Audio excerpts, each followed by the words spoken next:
This is unbelievable right now. I love you so much, Thank Eve. you. It is an honor to be having this conversation with you. Thank you. You changed the game. Thank you. And I mean, you deserve all the flowers and accolades. Thank you. You are an icon. I'm sure you know this by now, but Thank you.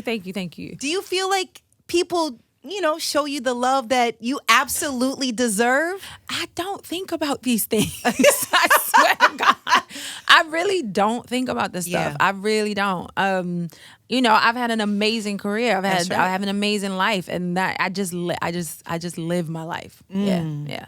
That's amazing. Yeah. Now you're on tour. Why? Yeah. At this point, like, but I love performing. I always will. That's like it's my favorite thing. Mm-hmm. It is my favorite thing, even more than being in the studio recording. I love to be on stage. And it's kind of dope. Like, I'm on tour with my toddler. Like, it's kind of dope to kind of be doing the thing that I love with my son. Yeah. It's a whole new world of being on tour with a toddler. I don't know what I was thinking, but at the same time, it's kind of dope. Like, I actually have my family on tour. My brother's there. My mom's coming. Like, it's a whole different vibe. It's something that I'm always going to love to do. Yeah. Yeah, and it's the summer. Why not? Why not? So what does your son think about what you do? Like, has he connected the dots? We're on tour, going city to city. I don't think he grasped the concept. He knows mommy's working. Like, he now knows that's my work, of course. Like, he's like, oh, mommy stage, he calls it. Yeah. We go into mommy stage, which I know I love. Oh, I can't. And then the last few shows, he's kind of been like, mommy, well done, mommy. And I'm like, I can stop. Now I can stop. Now like, you can stop. Yeah, that's it. Like, and I think he finds it like, I don't know. I think it must be trippy. Yeah. You know what I mean? Yes. Like, I just like, I don't know. The first few rehearsals that I did, because I was doing shows last year and I had like rehearsals for like, I was doing festivals.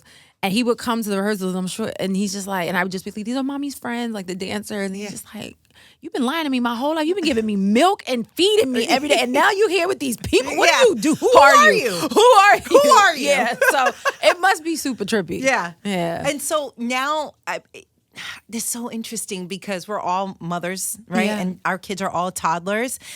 Do you get concerned that he might want to be in the music industry? Yeah, I definitely don't want a rapper. I don't want a rapper. But I also am going to support whatever he wants to do. He is already musically inclined. He sings all the time. He loves instruments already. Oh, man. So it's probably inevitable in Right. some way, but I want him to go to Juilliard and play like classical music. Yeah. I thought you were about to say, well, I'm going to be a doctor or an engineer. I mean, listen, anything's better than a rapper. So I don't want him rapping. I don't. It's a hard industry. It's a hard industry. But who knows what it'll be by the time he's only 3. So who knows what it will evolve into. Yeah, I don't know. What about being a singer? What if he decided to be a singer? Do you feel like...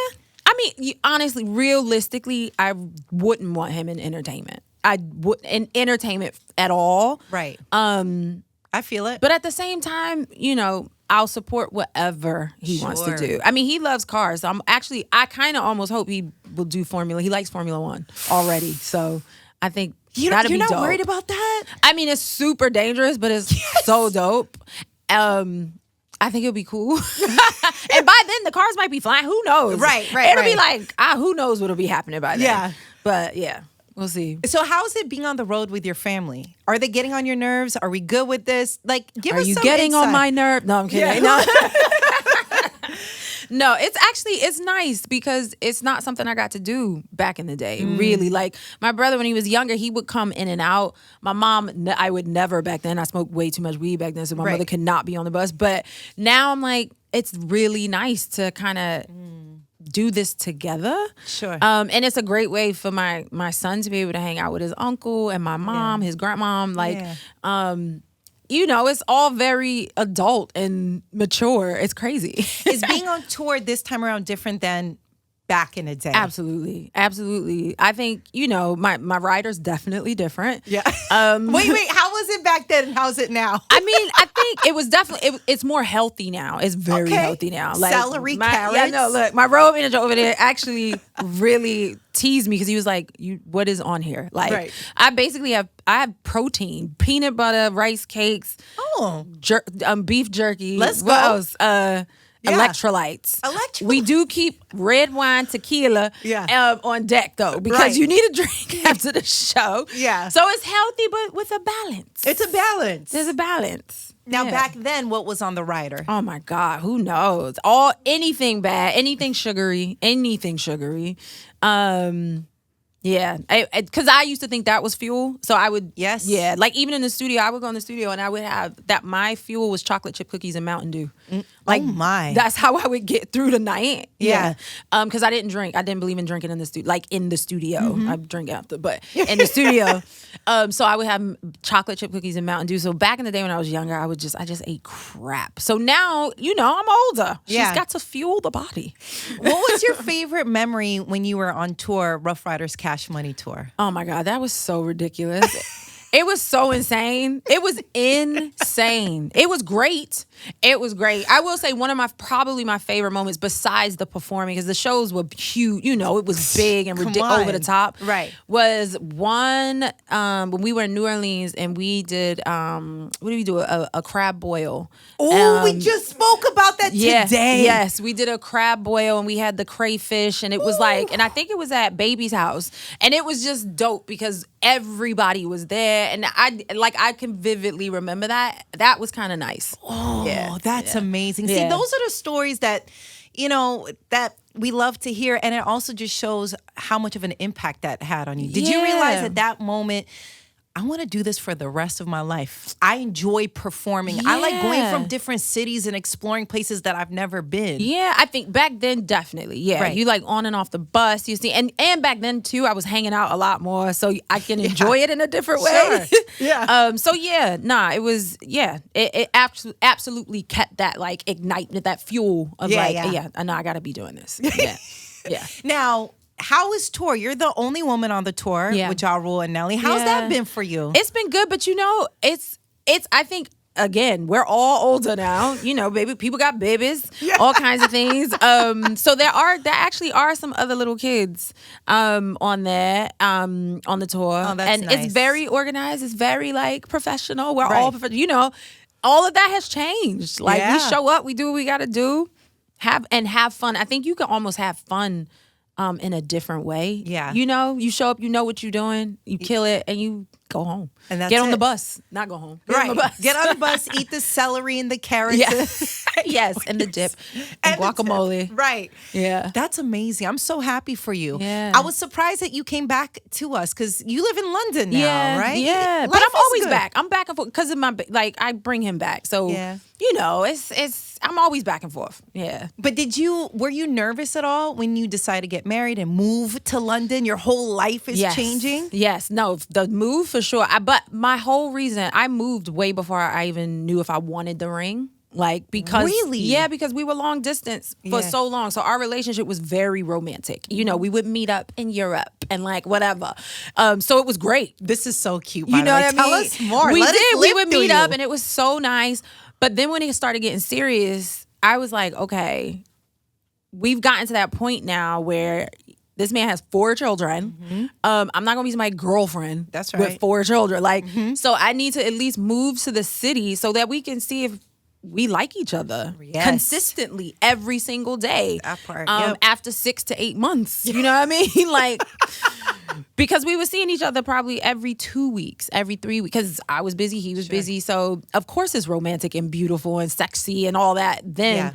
So I wanted to make sure I wanted the ring. And if I wanted to take on 4 kids and like, and live in another country.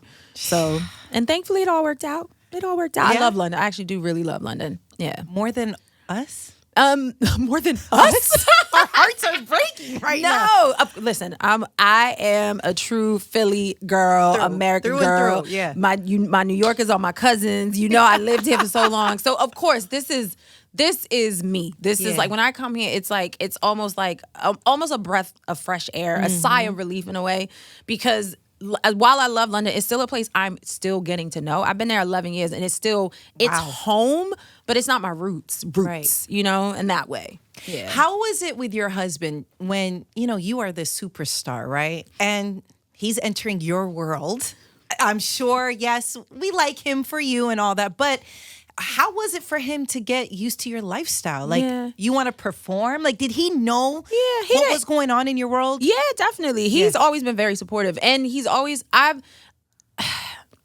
another thing I think that's really good about us is, one, I was older when we got together. We waited a few years to get married. I also knew who I was and who I wanted to be with. I didn't want to be with anybody who would want to compete or would not be supportive or not, you know, I had to be me 100%. That's right. And I think because he was married before, he also wanted that as well. He wanted to be like, come into a situation where we're both individuals making this life.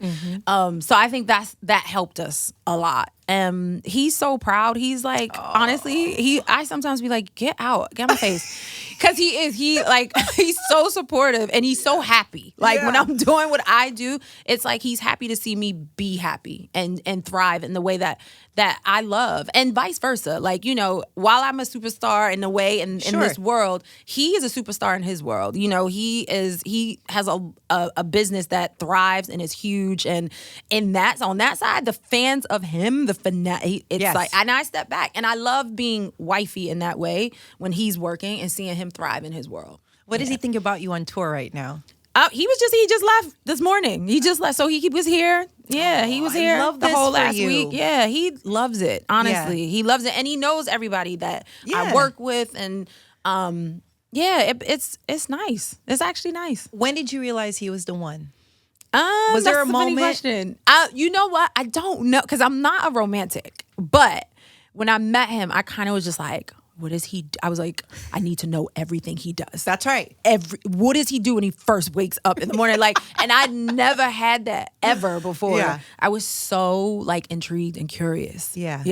And then I guess I was like, I don't know. Then I was like, maybe. And he came and got me in the sense that he was like, I really want to see what this is gonna be. And I'd never heard those words before. You know? Yeah. So that was nice.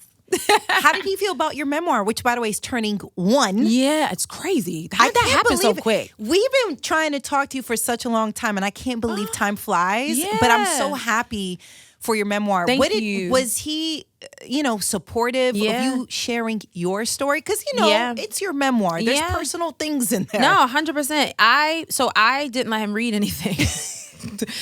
Because I was like, I want to finish it and then you can read it. Right. Because I felt like I needed to get things out. I didn't want to have any opinions or conversations about anything. And when he did finally read it, he was like, oh my, he was like, wow. He was like, he actually cried. Yeah. He had tears. He was like, you really went through a lot. And like, I told him lots of my life. There's lots of parts that he absolutely knows. I think with this book, even for myself, there are parts that I've talked about even in public before, but I don't, in the book, I obviously go deeper and really peel it back. And I think he didn't realize, like, oh, you really was affected in a way that you never even told me you were, or that I saw that you were. Right. So, and it brought us closer. It definitely brought us closer. Did you feel at that moment when it was published, were you embracing yourself? I was scared. In the beginning, I was scared. I was like, I can't believe I'm putting all in. Why am I putting this outside? Right. Why? Why would I do this to myself? But why? But why was it important? It was time. I feel like it was time. I feel like there were things in this book that I was completely ready to shed. It was just time to get rid of it. Like, and this was the way to throw it away. Really. Yeah. Is there a chapter that's the hardest for you to read over? There's a few, but I think maybe my fertility chapter, maybe. Sure. I think that's, trying to read through that was, even when I was doing the audio book and talking about my son and how going through that and finally getting him it took me a long time. I had to keep starting over. That made me really, really, really emotional. Yeah. Yeah. How has motherhood changed you? Oh my God. In every way. He is just like, he has broken me open. He's my little, I was talking about him earlier. He is my little teacher as well. Like, I feel like he teaches me things because I really am conscious of I don't want to bring my trauma as such into how I raise him. So it's funny the things that trigger you that you maybe don't know and things that you grew up with. And yeah, he's my little teacher, but he's also my little homie. He's my little bestie. I love him so much. How do you feel like you've changed though? Like, give me an example. Yeah. You're like, oh yeah, old me would have done this, but now that I'm a mom, I'm more conscious of doing. I'm definitely more conscious of. I'm very comfortable saying no, like, and I wasn't before. And it's a very nice feeling to do. Well, you know, it's a very nice feeling to be like, nah, because I need to be here for my child. Like, or if I can't bring him with me, I'm not doing. Like, it's like, how much time does this take away? So I definitely look at things a lot better than before, where I was just like, yeah, no problem. Yeah, let's go. So he's helped me do that. Yes. Yeah. But it doesn't mean that you love your career any less. No, not at all. Not at all. You actually enjoy the moments even more. 100%. 100%. I want to go back a little bit about your iconic career, Ruff Ryders Anthem remix. Yes. Did you know what you were about to do and how you were going to change the game, Eve? I didn't know in that way, but I knew I had this verse I was rapping for my life. You know what I mean? You know? It was like, come on, because it was a real competition. It was that's why all of us were on that record. That's why all of us were on that record. It was a competition, basically, of who is the public going to gravitate towards. That's how D and Y were. They were very smart with that. So I knew, especially being the only girl, that's right, I had to come like, these are not some dumb lyrics I got to really get in it. And it has to be memorable. It has to be memorable. Yeah. Yeah. Did you feel pressure? Was everyone in studio during this time? Paint we the all picture. Please, we always were together all the time. All the time. We were always together. We stayed in the studio all the time. But I remember writing that verse. So the beat, we all were in the studio. The verse I wrote in I was in Harlem actually on 125th. and I think I was in D's car. I think he had a Cadillac then. I don't know, Escalade or a Suburban. I don't know. Something fancy. But something like that. Yeah. But I remember I wrote it in the truck. Like, because we did a lot of that. Like, we would be in the studio, but we also, obviously, when we're out, listening to beats in the car. So I wrote that in the car. And I remember going in the studio to record it. We were all there when we recorded it, though. Yeah. But it was, like, exciting. Because also, we all really rooted for each other as well. It was healthy competition. It was. And that's the best. Yeah. Let There Be Eve, released 26 years ago. Crazy. Do you remember that time period? Like, I feel like there was a lot of pressure on you. We obviously as fans, but like, how was that for you? Yeah, I think that was still in a time where it wasn't pressure just yet because it was the first album. So it was more excitement of like, fair, it's out. Right. You know, like, yeah, I made it. This is out. Like, people are listening to me, like, it's going off. Like, the pressure comes after that. You know, once things are successful, then it becomes like, oh, can we keep this momentum? Right. So then I didn't know. I did not know, child. I didn't know. Yeah. I mean, this was such a pivotal time. I mean, Lauryn Hill. Yes. I mean, the magnitude that, you know, she has Absolutely. and continues to have. Absolutely. So I just, you know, when I'm hearing some of the songs off of the album, what was your personal favorite song? I got asked this not too long ago. Heaven Only Knows, probably, which is not a song that was a single at all. Right. But it was I think that was my personal record for me, to me, in a way of like, talking about the things that I went through, what I got through to get to this moment. Mm-hmm. Yeah. You know, Love Is Blind is just like a special, it's in all of our hearts. Yeah. Like, what's the one song when you are on tour right now that fans are singing at the top of their lungs? And you know, when I start this, it's over. Thankfully, I will say, there's been a few, thank goodness. Blow Your Mind is my personal favorite to perform because of the drop. That goes off. Yeah. Who's That Girl?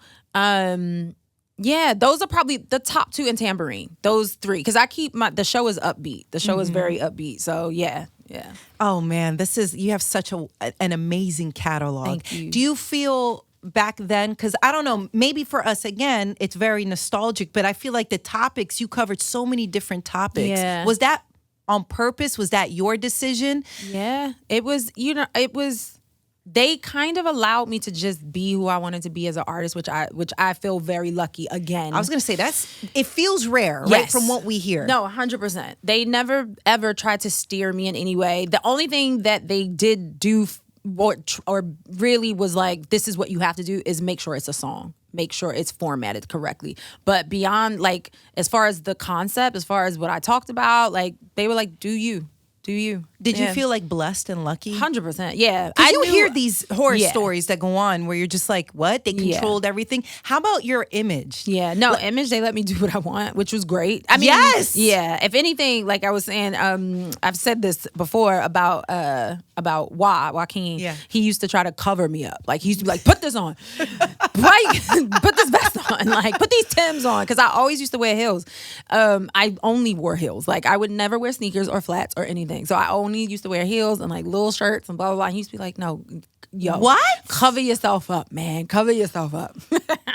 This is so interesting. Yes. I feel like that is such a blessing. Yeah. Nah, it was. They're great. Like, Ruff Ryders, they're my brothers. They really did take care of me. Yeah. And then when you also act, and I remember your show, and I remember thinking to myself, she's a superstar. Oh, thank you. And you really changed the game, truly. Thank you. At that time, were you just like, man, I did it?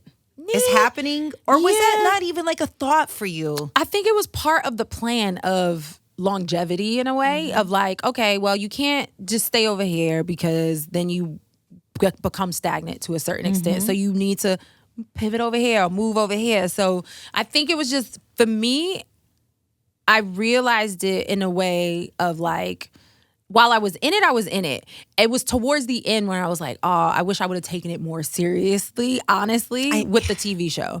I think I was trying to straddle both worlds still of like being in the club and performing and then trying to be on a set at freaking 7 a.m. or 8 a.m. trying to learn lines. So that is something that towards the end, I kind of was like, damn, I should have kind of reined it in more.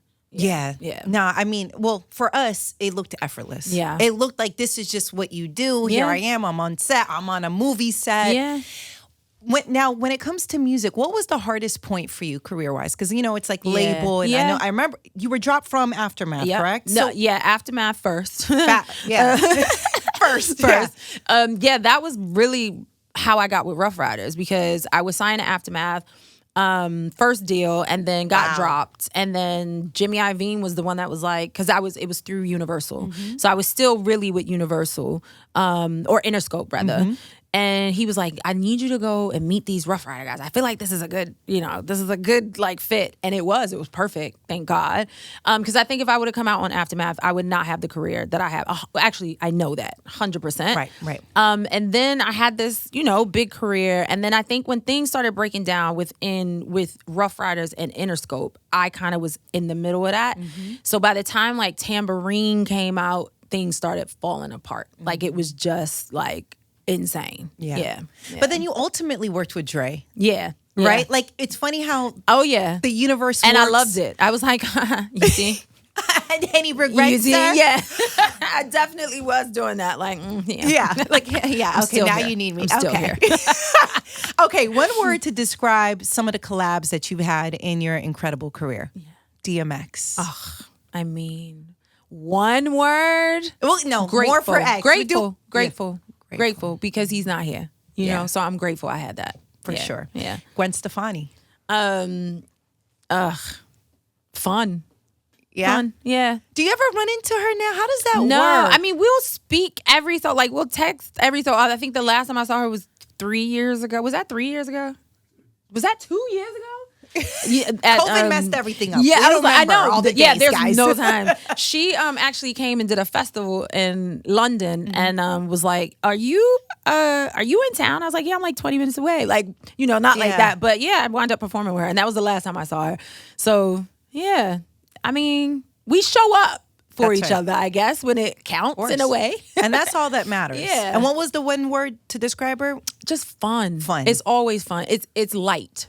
I love that. It's light. And you need that. Yeah, it's light. How about Ruff Ryders? Oh, man. How do you even... I hate this word, but iconic. I do. I hate that word because it's been overused, but it is. That era, that time in hip hop history, being a part of that, like, yeah.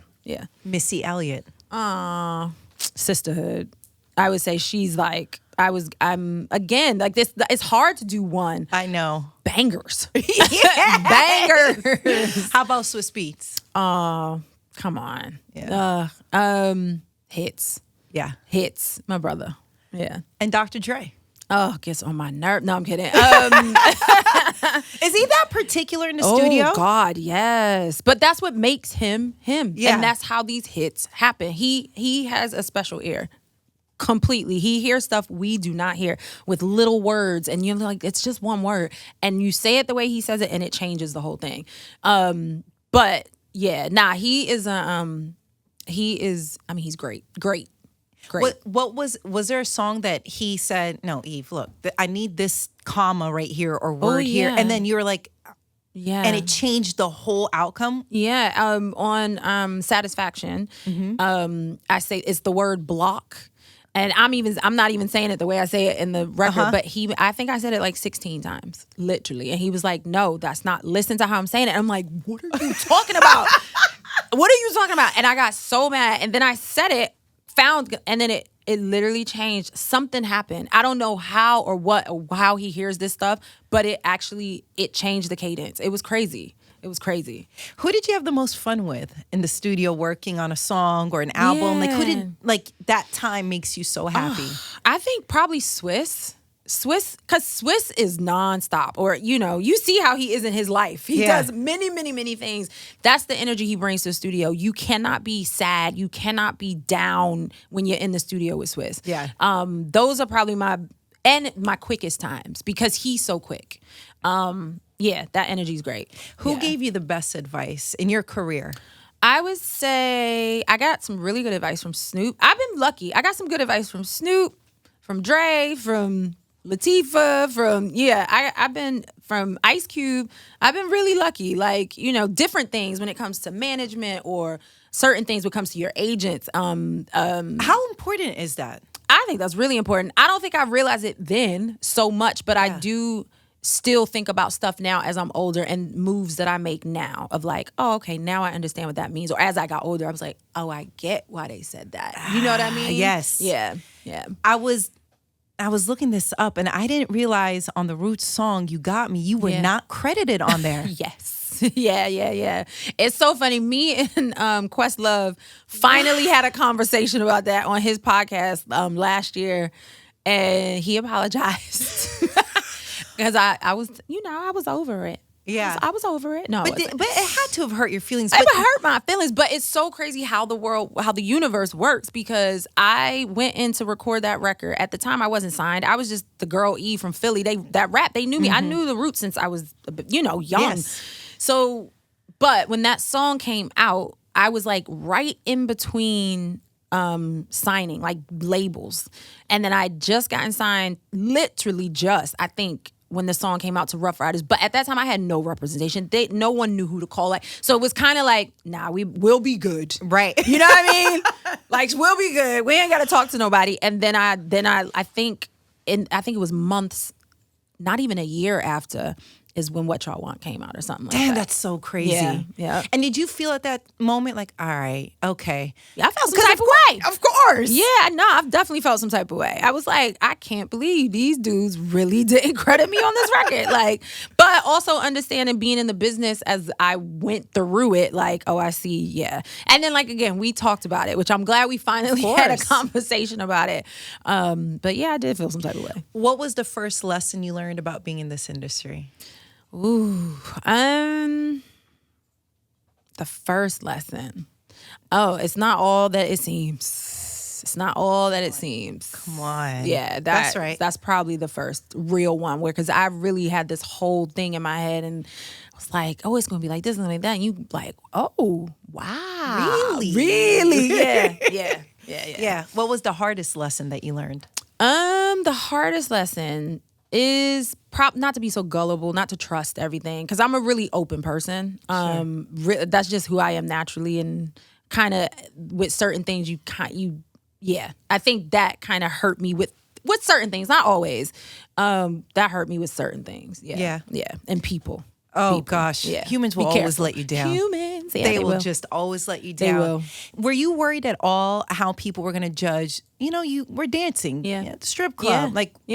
Were you insecure about that at all, or were you using it as motivation? I kind of didn't let it define me in the sense that I was the first person that put it out. My first big story, I think it was XL. That was like my first big story, like that was a write-up, so I put it in that story on purpose because I was like, I don't need nobody coming from the fucking bushes, my bad, being like, yo, I used to see you in a club, like whatever. And still felt some type of way about it because at the end of the day, some people did try to define or try to say it was something, and now obviously it's no one cares. It's like glamorizing it. If anything, the better. It is. You know what I mean? Sure. Like, but ultimately, and I talk about it in my book that it was more a means to an end. And as soon as I figured out, like, this is not where I'm supposed to be. And you were a lazy stripper. I was the laziest stripper. That's what that chapter is called, the laziest stripper. Because I was in there rapping. I was actually in there rapping, which is so ridiculous. It's such a great... It's so ridiculous. Like, girl. Yeah. But it's all right. It worked out the way it was supposed to. It worked out. And Mace told you to stop dancing and to focus on music. Yeah, we had a good conversation, which when he opened his church, I was like, yep. Makes sense. Yeah. Totally makes sense. The words make sense to me. Sense. It makes sense because he really said everything. It was more confirmation of like, if this is what you want to be doing, it was all the things that I was thinking of like, if you really want to be serious about what you're doing, this is not where you're supposed to be. Yeah. So, yeah. When it comes to acting, is there a role that you would love to do? Probably something action. Like something action. That would be great. Or like, because I'm such a conspiracy theorist, like something in government. I like it. Yeah. I'd watch it. Something in government. What set did you have the most fun on? Like acting? Yes. Probably Barbershop. Yeah? Yeah, definitely. Probably Barbershop. Yeah, that probably, because it's comedians. Yeah. Like, you know what I mean? Yeah. The whole time is crazy.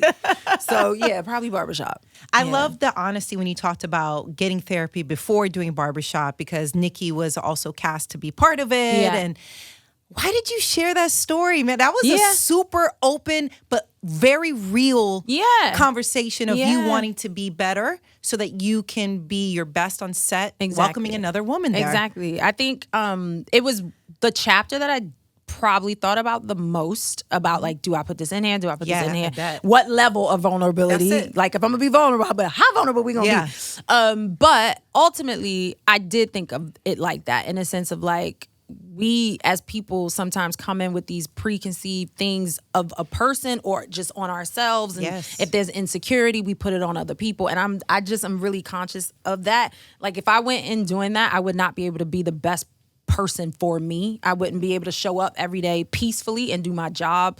And it had nothing to do with her, really. It was all my shit. You know, it was all my stuff that I also didn't even need to put myself through, but that's the nature of, you know, when you've been somewhere, and I think that's any industry. When you've been somewhere in a position and someone else comes in, you're like, hold up. Why? Right. What's up? What's going on? Like, you know what I mean? And I think that's it's just natural. And I'm happy I did because she reached out after that. Yeah. And I think that's exactly why I did it. You know what I mean? Yeah. Like, that was like a confirmation of this was the right thing. Seeing that exchange online was beautiful. It was great. Especially, again, as fans, that's how it's supposed to be. Yeah. Right? Yeah. And I just think it takes so much self-reflection to do that. I drive myself crazy. What made you like, have you always been that in tune with yourself where you're like, I'm going to push myself to be better? Yes. I am. No one drives me crazy like I do. No one. There's literally no one on this planet that can do that. But it's just how I am. It's how I'm made. It's why I do pivot so much. I think, you know, besides I get bored very quickly, but I think it's also like, how can I be better? How can I show up better? And not just like as an artist, but just as a human. Like, how can I just be better? And because it's simpler than I think sometimes we let it be. We put so much on everything, and like sometimes we just need to look at ourselves. That's it. What do you want your legacy to be, Eve? This question is so funny because I don't think about it. I just don't. I have so much more that I feel like I continue to do. Sure. I know that I have done great things. I'm so grateful for my life and in my career, but you know, I got a lot more things to do. Yeah. I got to raise a child. Absolutely. You know what I mean? Yeah. How do you want your son to remember you? I don't think how do you answer a question when the child is 3 and we have so much to do together? Yeah. I have no idea. I don't know. Like every day is every day is different. Yeah. Every day is new, which is why I bring him on adventures with me because you know that needs to be part of his life. I want him to see exactly who I am. So yeah, I don't know how to answer those questions. Yeah. It's always interesting when I see obviously the icon that you are.